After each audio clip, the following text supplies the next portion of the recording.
ఏకముగా తెలియగలిగిన వాళ్ళు అయినా ఈ బైబిల్లో రాసిన పదాలు అక్షరానుసారంగా నిజంగా మైండ్ పెట్టి చదివితే మనకు మైండ్ పోద్ది ఉంటే.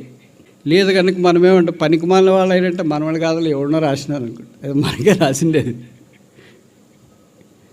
త్రోవ తప్పి ఏకముగా పనికిమాలిన వారైరి. చెప్పిన వాళ్ళు పనికిమాలిన వారు, త్రోవలో ఉన్నవాళ్ళు పనికొచ్చేవాళ్ళు.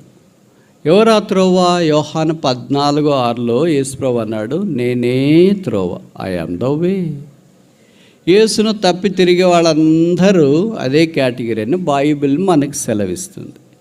కనుక మనం అలాంటి దుస్థితిలో ఉండకుండా యేసు అనే మార్గం, ఆ మార్గంలో వెళ్ళేది అందరూ వెళ్ళలేరు.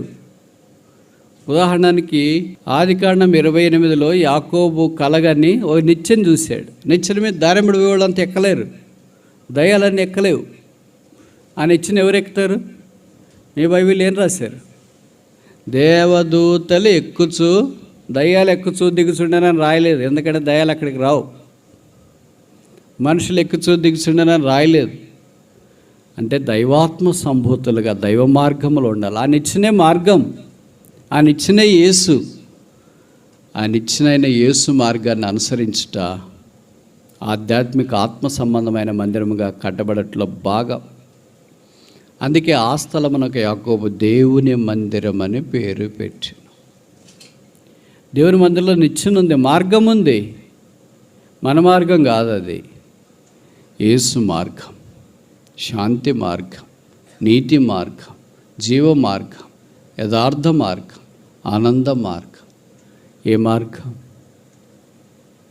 త్రోవ తప్పిన తిరిగిన వాళ్ళకి మార్గం అంటేనే తెలియని వాళ్ళకి ఇంక ఏ మార్గం తెలుస్తుంది? అందుకే ఇప్పుడు 3 రకాలుగా ఆలోచన గురించి ఈ ప్రవక్త మనకు జ్ఞాపకం చేస్తూ ఉన్నాడు. మొదటిది, consider the will of God, దేవుని చిత్తాన్ని గురించి ఆలోచించండి.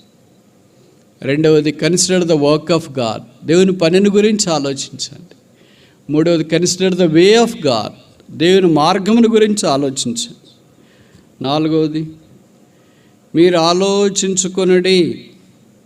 ఏమని ఆలోచించుకోవాలా అనంటే, దేవుని యొక్క మందిరావడానికి సంబంధించిన సంగతుల్లో ఇలాగ మీరు తప్పిపోయారు, దాని గురించి మీరు ఆలోచించుకోనండి.